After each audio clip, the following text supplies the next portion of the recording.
There we go.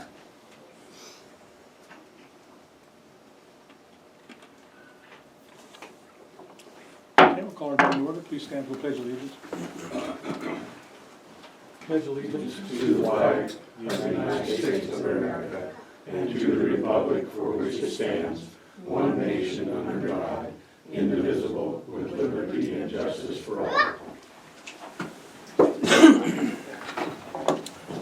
Morning, everybody. Morning. Welcome to our Monday morning business meeting. Thanks for your enthusiasm. I don't think anybody expected to see snow this morning, did we? I know I sure did. So I guess it just reminds us that Mother Nature's still in charge, isn't she? Let's see. Today's meeting, any public comments? You want the statement from Laura first? Hold on just a second. Okay. Will be made from the podium, and please state your name for the record. And Ann will go ahead and read our statement, please. Commissioner Laura Obert is working in Washington, D.C. today on behalf of the Montana Board of Crime Control at the National Criminal Justice Association Policy Summit. All right, thank you, Ann. I guess with that, we'll open our meeting with public comment.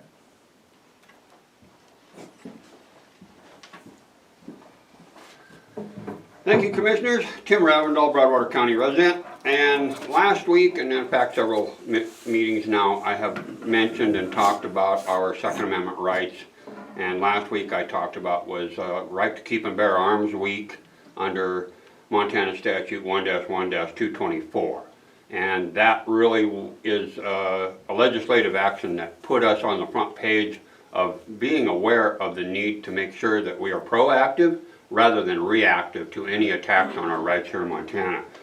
I attended the Montana Shooting Sports Association meeting this weekend, and at that meeting, discussion of legislative bills that are going to be coming forward on behalf of the citizens regarding our Second Amendment rights was discussed. They got a priority list put together. They'll be coming out with that soon to make sure that the people are aware of what's going on there. With that, that also goes into LR 130, which is the legislative referendum that was passed by the last legislative session. And there's a group of citizens that put together a card to help explain what's going on with LR 130. And it's really important to make sure that some folks that don't understand that can have that opportunity to be informed.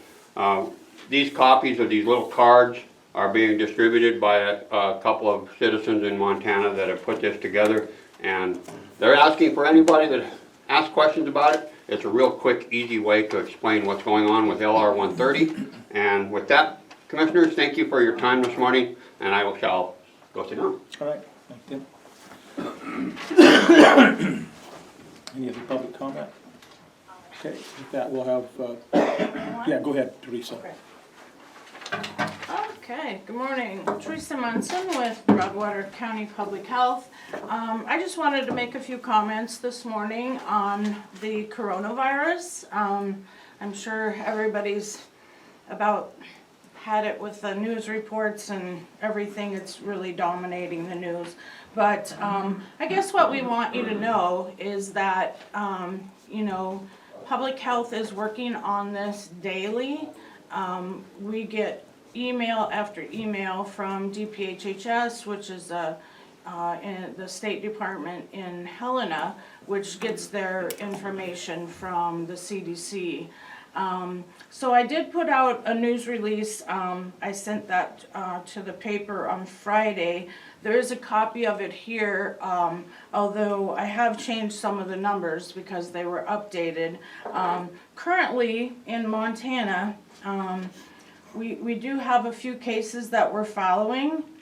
There was 28 people that returned from China to Broadwater County, or to Montana, and 8 have been tested and 8 have been negative, and currently we are following 9 cases in Montana, and one of them is in Broadwater County.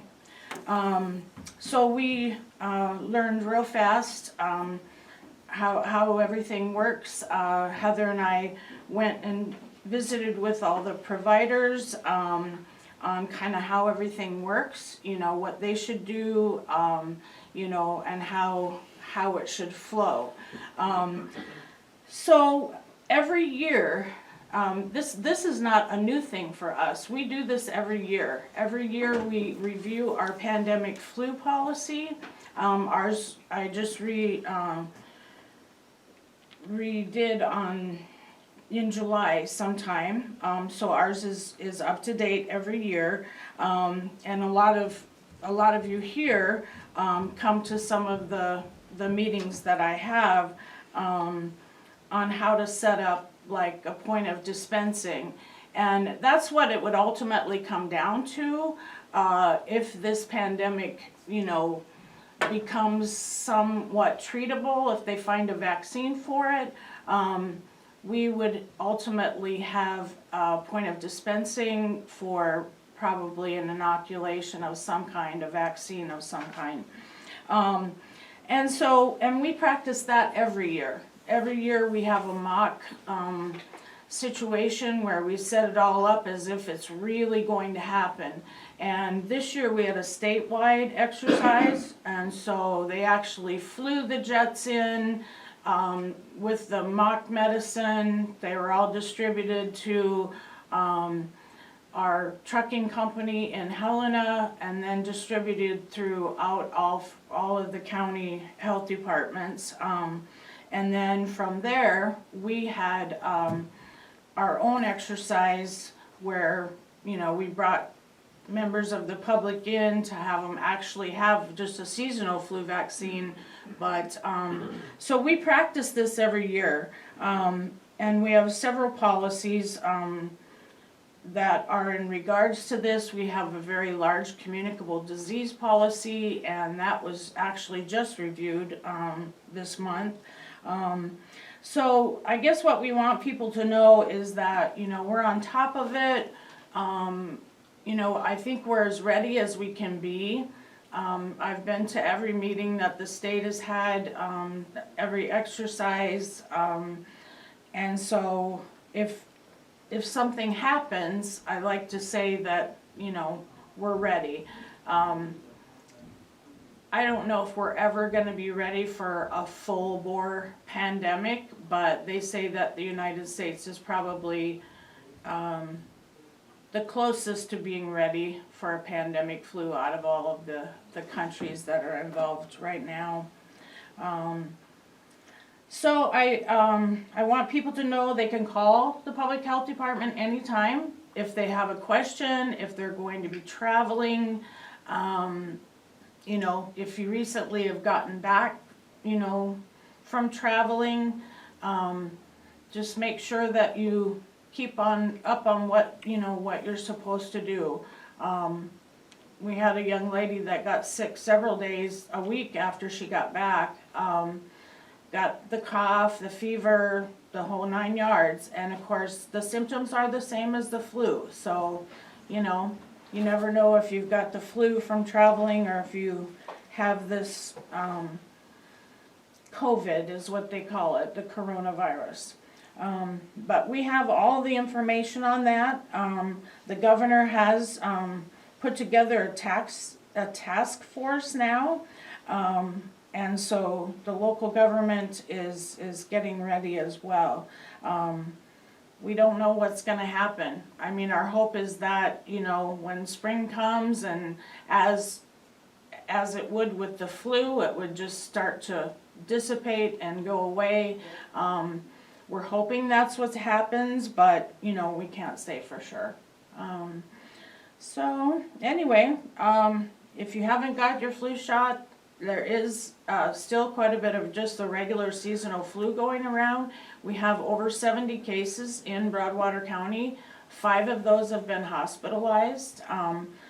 Those are pretty high numbers for our county. Last year we were actually about the same, but previous years much, much lower.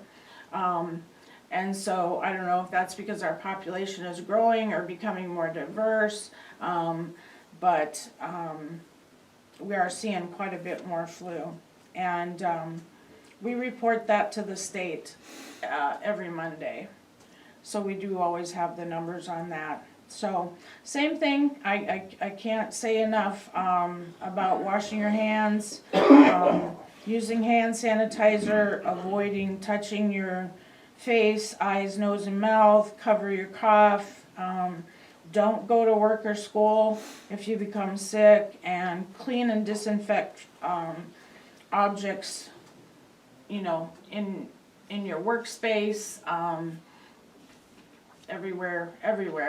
I'm kind of a germaphobe, so, and I'm gonna be traveling today, so I have lots of wet wipes with me.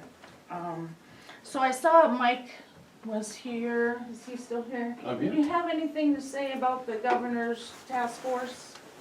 No, all I would say, if it's a public health emergency, the lead agency would be the local health department, and DES would be in support, do whatever's necessary. Any questions for me? Oh, right, Thank you. thank you. Okay, and Teresa. like I said, we're open 8 to 5, Monday through Friday. I am gonna be gone this week, but I will be available by email and by phone. Heather McMurdy is taking my place while I'm gone, so the health department will be well covered. And one thing is fortunate for us is that we're only 30 miles from the state. So, anyway, they walk us through everything. You know, we're not gonna miss anything, and testing kits are available, but they are limited, so we wanna make sure that, you know, we have a good history on the person, you know, evaluated by a physician. There's some other tests that they're gonna run before they actually run the coronavirus test, and rule out as many things as we can before we do that test. But they are available, and if you have any questions, please call the Public Health Department. Right, I'm What's sorry. the number? Our number? Yeah. 266-5209. thank you, Teresa. And these news releases are available right here if anybody would like one. All right, so we got a few minutes. Let's see, we have some claims to pay.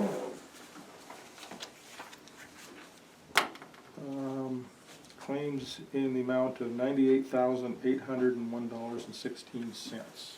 I'll make a motion to pay claims and set them out. Motion's been made and seconded to pay claims and set amount. Any discussion? All those in favor signify by saying aye. Aye. Any opposed? Motion carries.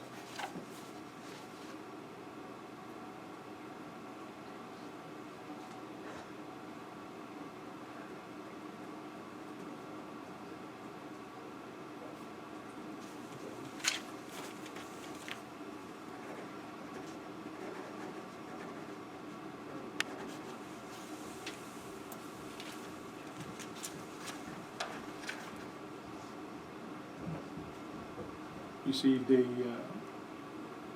restitution for Bill Flanner.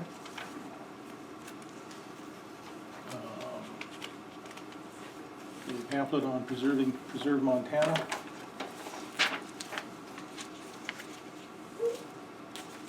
Here's the guidance for the on guidance for the 2019 coronavirus.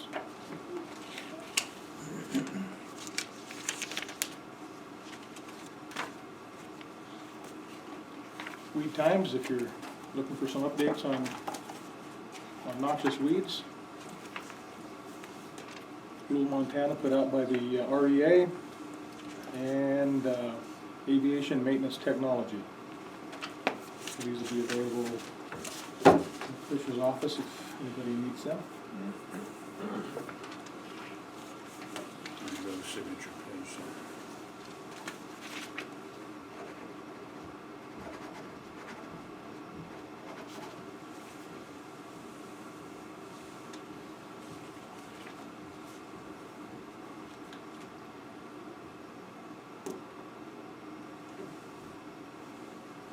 I want to do a community update, Mike. Yes, I went to the board meeting, some litigation with Joe Smouse over access issues. 287 South Highway pre-construction meeting in Bozeman and a meeting for roads on Warm Springs Creek area in the Crow Creek Valley with landowners. We thought that that 287 South project was going to be done in 21, 22. Sounded like they're gonna start April 23rd and pay October 1st. So that's gonna happen this year. All right. I really don't have anything to add to that. I think we all attended the same meetings. With that, first on the agenda is to approve the city-county airport lease. Corey, you have some comments on that, please?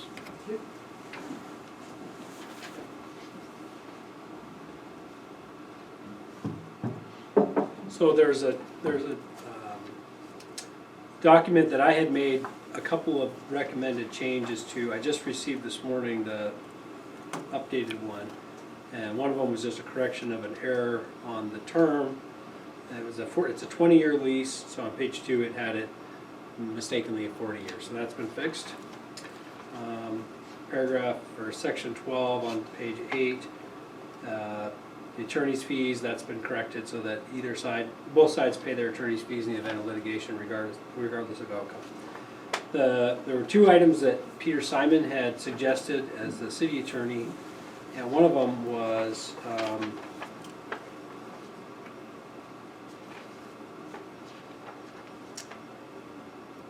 on page 5 to 6, the insurance requirements for the lessee.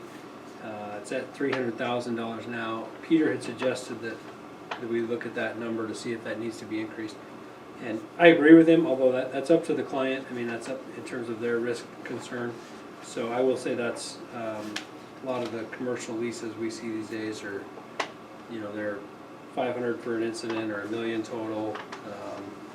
Some of them are $1 million for an incident and $3 million total. It all depends on the situation. So I guess I would turn that one back to the client. If they're comfortable with that, that's fine.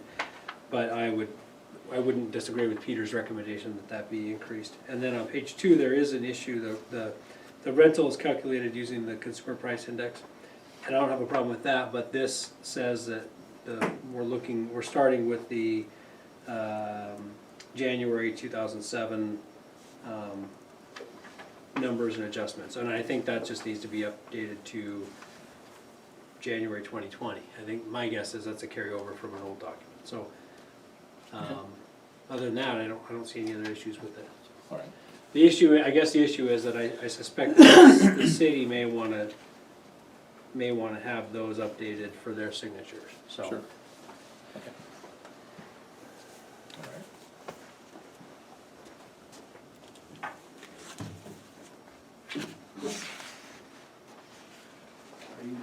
Yes.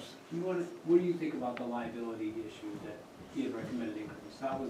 That's really the only substantive change. The other one's basically a typo correction. Well, I don't know, that was, most of them, like this particular lease, I know he's got $1 million,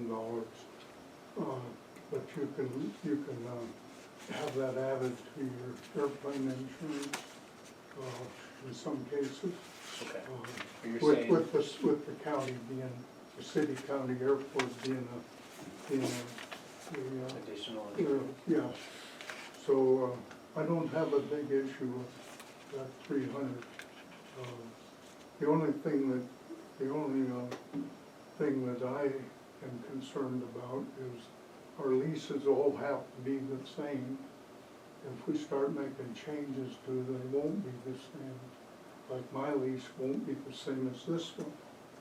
And the FAA wants them all to be identical. I think you and Peter Simon agreed to meet with the FAA, which would be a good idea, and see about making intermediate changes Okay. in those leases. And we haven't had time to do that, but I could talk to Peter about doing that. Sure. So Yeah. the only issue, the one is basically a typo, is instead of the January 2007, change that to the January 2020 date. That wouldn't be the issue. I'm fine with you guys. If you guys wanna sign it, and we can update that page. Okay. I know the issue is that they wanted to move in March 1st, correct? The yeah. person leasing the hangar? Yeah.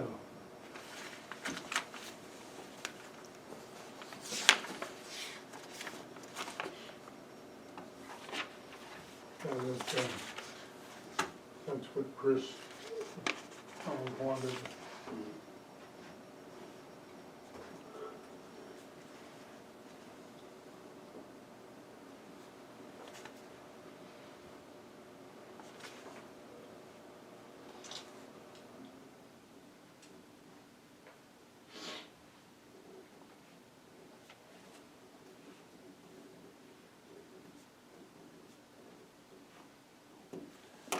All right, so it's, the changes that still need to be made would be the changes of the consumer price index on page 2 to reflect current 2020 pricing. And also on page 3, the typo that this agreement is January 2007, it should be 2020.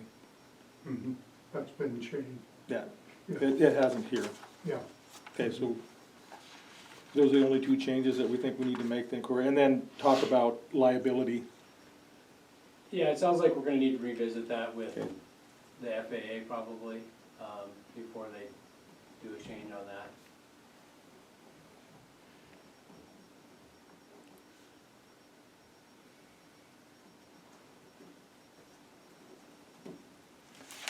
Okay.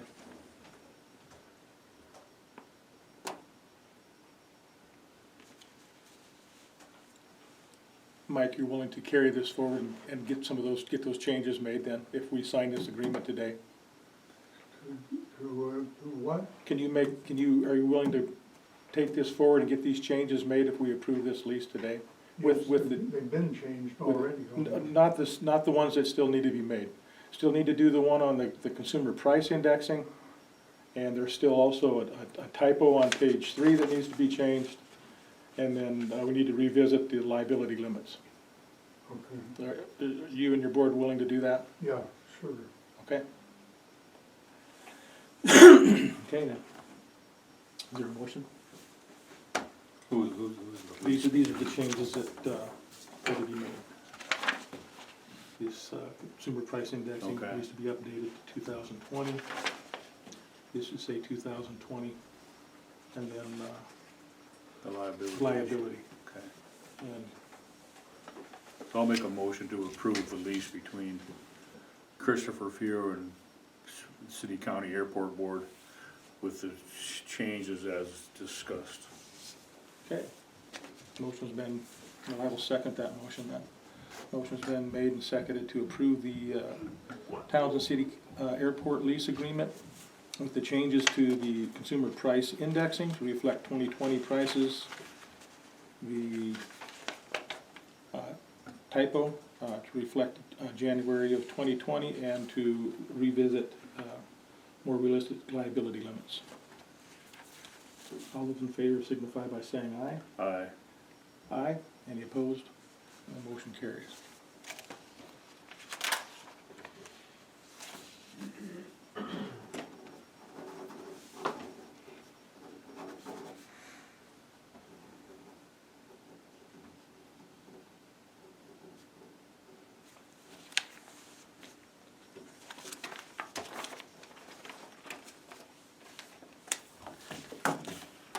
So Mike, I'm your liaison for the airport board. I'll work with you and your board to get these changes made, okay? Okay, All right, thank you. sounds good.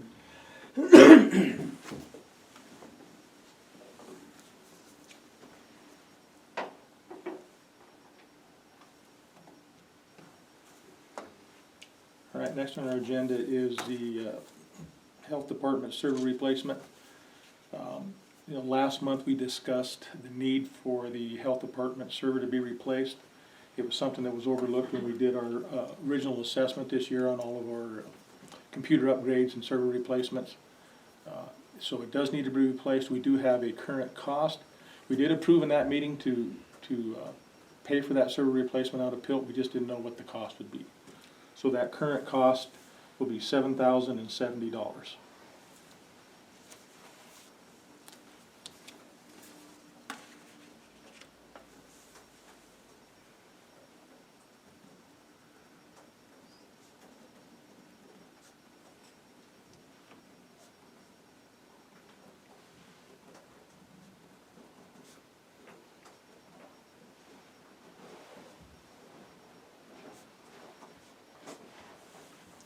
there a motion? Yes, I'll make a motion to approve the replacement of the server PC replacement for public health. All right, I'll second that motion. Motion's been made and seconded to replace the health department server in the amount of $7,070. Discussion? Thank you, Commissioner. Tim Ravendall, Broadwater County. Just a couple clarifications. The rest of the county is on Blackfoot, I think, still, and we're working with that. Maybe not, I'm wrong on that, but the server that you're changing to is who? And then is there an additional maintenance fee above the $7,000 to upgrade that? Can you maybe just give a little summary of what that is about over there? That was for the health department, Right? okay? So that's the who. And they need a separate server to protect their client privileges. Right? And they cannot use the server that we currently have in the courthouse because we're not connected. So they need a separate server to do that. Okay, that's basically this, but it is the same company that you're using here? It's not through Blackfoot. DIS is our provider for, I don't want to say, our IT. our IT provider. Okay. And Just they're the ones trying to that- get clarification on it, thank you. Okay? Any other questions? Okay.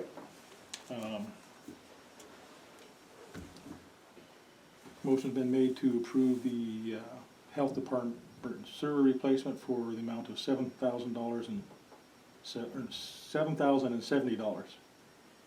All those in favor signify by saying aye. Aye. Aye. And those opposed, motion carries.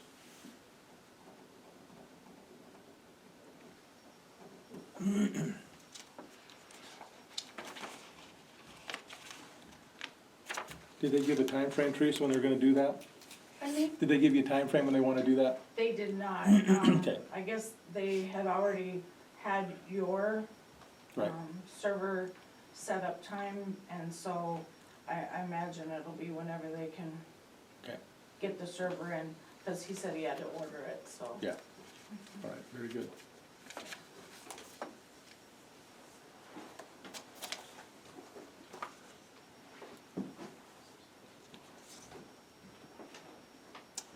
Next on the agenda is Payne West Insurance for requesting a quote. If you'll remember, last week we signed a letter for Sites Insurance, and trying to say, Mako has dissolved their insurance pool for workman's compensation, so it is now going to be with state fund. And what we are doing now, we're in the process of requesting quotes from different insurance companies to see who's gonna give us a better rate.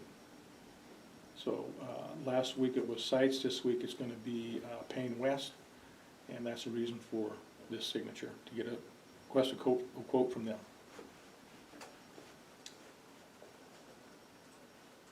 Any discussion, Mike? Well, I think that we'd be better off with Payne West because they've been handling all of our safety training, and they're also, they send people out to help us with our safety training, which we're probably not gonna get from an insurance agency in Sydney.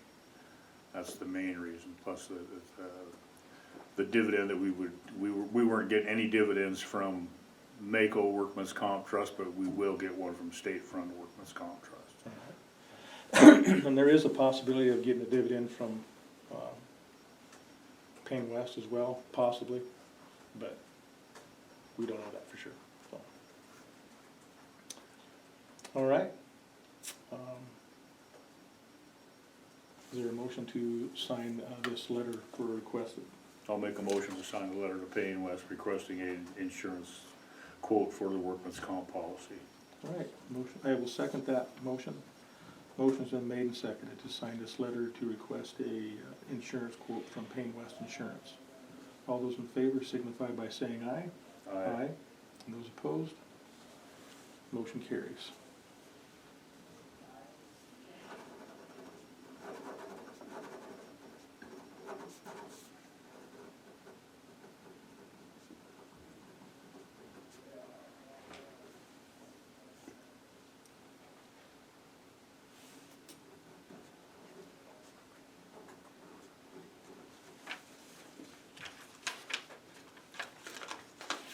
I'll leave this attached, Ann, and I'll make a letter. Send a letter today and get that sent in. Sure.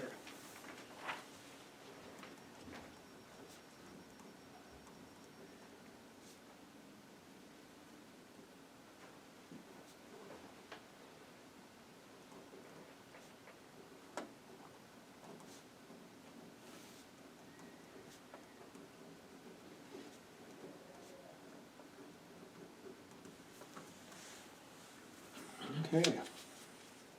Next on the agenda is the Trust Board, Silos Recreation Improvement Request.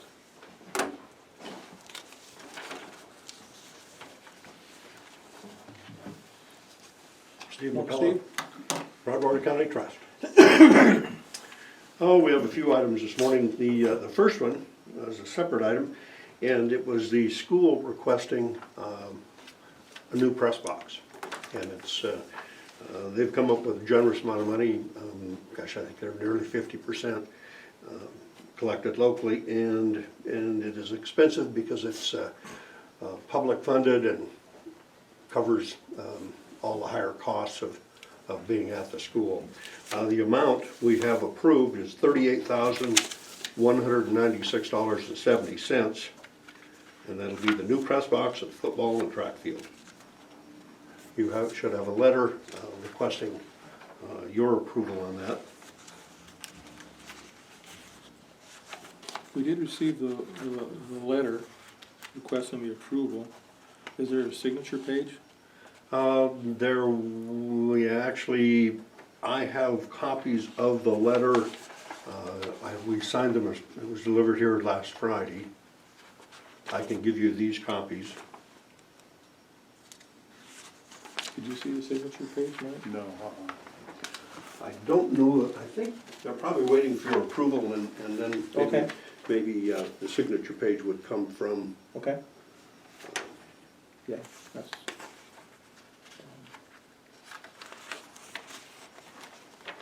What we have as well. Okay, yeah, there's Yeah. the one. Mm-hmm. Okay, the second item is multifaceted. It pertains to your requests to the trust board on updating the silos area. We have, I'll touch on what we omitted. In your request, it also mentioned stay dust on the roads and the campgrounds. We've researched that extensively, and it's about our third route at looking at it. And what we're getting from the professionals and Bureau Rec is the roads are in such terrible condition, simply putting stay dust out there is going to be a waste of money. So it's going to need a total reconstruction, and I think that far exceeds the funding we have available. Would like to commit in that direction. So we set that aside. Maybe revisited. We've asked Sharon Walker if she'd like to participate in costs, and so then we could help her, but it's going to need new gravel and grading and stay dust and a substantial amount of cost, which may come under the new study when they redo that out there, if they change the loops or modify it, but it does probably delay it a year. Okay. The next items, and you have a copy of this one, are the things that we did touch on. The gazebos were basically, they're in semi-sound condition, and structurally they're excellent. We are getting a bid on repair of the ridge caps and a few of the shingles. That bid is not in yet. The gazebos, we've got a bid in to pressure wash and paint the gazebos at $700 per gazebo, and we have two, talking the old gazebos. The next item is basically pretty broadly based, and what we're asking is $50,000 for repair of the parking lot out there. And we're talking grading, compacting, regrading, new gravel, stay dust, kind of all encompassing, and to include probably a pay box and signage. We are in hopes that we can do it in the $40,000 neighborhood. So we've given ourselves a little cushion there, But we're requesting permission on that 50,000 now so we can expedite this and get this started. Okay. The third item is we are, again, as per your request, we're going to initiate a launching fee out there, $5 per launch, $50 season pass, with all funds collected earmarked and set aside for enhancement, maintenance, and repairs at the silos. It will go into a fund set aside by the trust board, and it'll be handled as normal trust board funds are.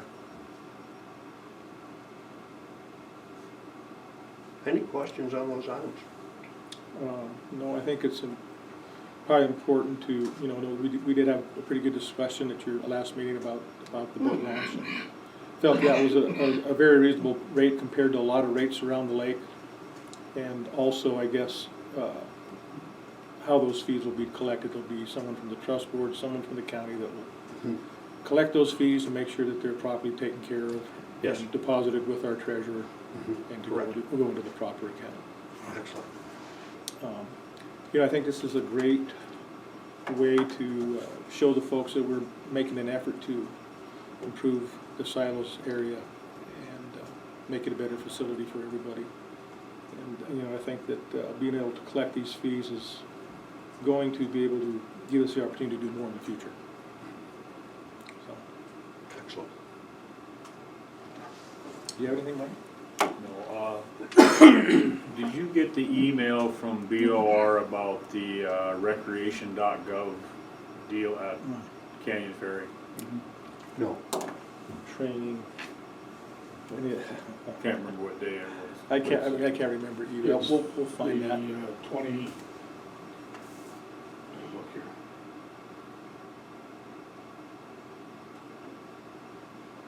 They might have something on about your kiosks that you were looking at Oh, excellent. with that rec.gov thing that they were talking about.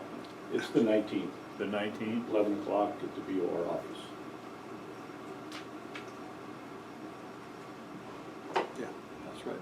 It's information and probably the beginning of some of the training we'll have to go on. Okay. Are you having a meeting before then, no? When is your next meeting, the 17th? 17th? Okay. We have a working meeting on the 17th, just to try to expedite this work that needs to be done out there.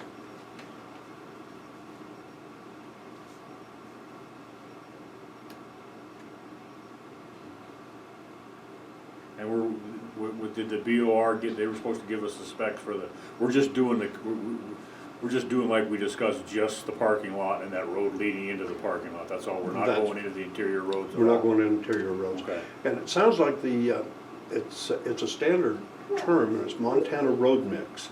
And it has apparently, in that Montana road mix, most firms are familiar with that. There's X amount of clay and X amount of fill that will bind to the state dust and give you a firm parking lot versus just crushed gravel. So Yeah. it looks like everybody's familiar with that, so that could progress very well. Yeah, I think that's important to use that.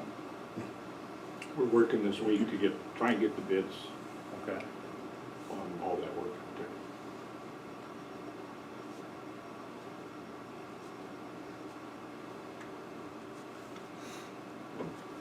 there. And I remember right, BOR said they probably have some extra pay tubes around it and let us use for a while.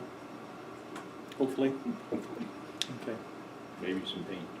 Yeah, and some paint, that's Maybe. right. They might have some paint available as well, that's right. The trust board was very pleased with the meeting we had with Bureau Rec. Yeah. That, I think it was very constructive and set the groundwork for future enhancements out there.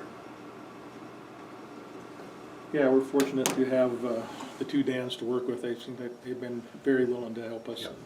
They have a big interest in the expansion of the Silos recreation area, so look forward to maintaining that relationship with those fellows. All right, anything else, Mike?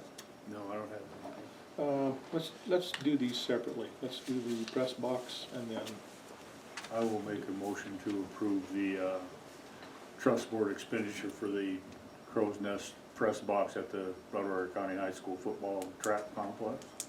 Okay, motion's been made to approve the trust board expenditure for the press box of the towns and schools in the amount of $96.70. So let me read that again, $38,196.70. I will second that motion. Motion's been made and seconded. All those in is there any public discussion? No discussion? Okay. All those in favor signify by saying aye. Aye. Those opposed, motion carries.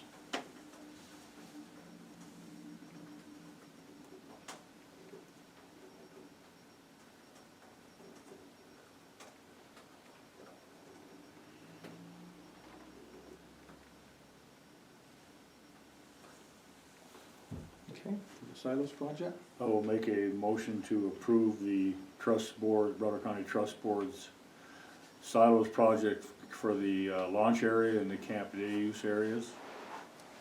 Okay. Motion's been made to approve the Broadwater County Trust to approve $700 each per gazebo to paint and pressure wash and paint, and fund up to $50,000 for repairs at the boat launch and parking area. Any discussion? Oh, also to add the daily boat launch fee of $5 and a season pass at $50.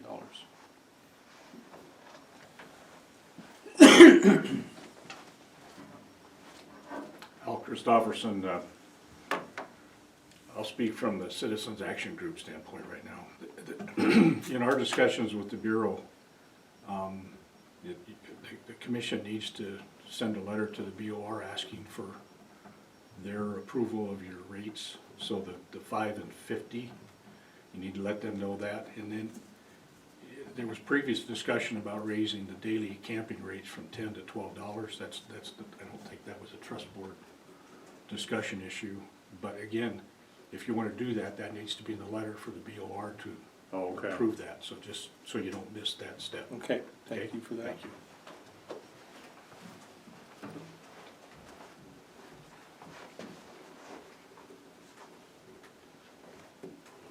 All right, thanks for that, Al.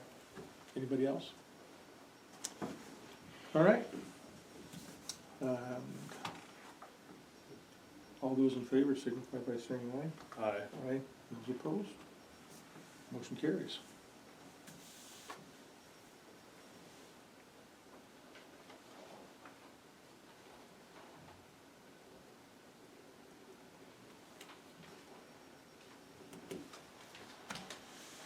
All right. Anything else? Minutes. Oh, yes. Minutes.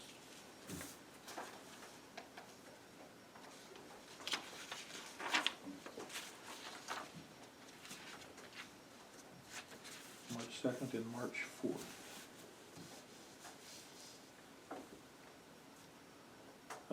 I'll make a motion to approve the minutes on March 2nd and March 4th. I'll second the motion. Motion been made and seconded to approve the minutes on March 2nd and March 4th. Any discussion? No discussion. All those in favor signify by saying aye. Aye. Those opposed, motion carries.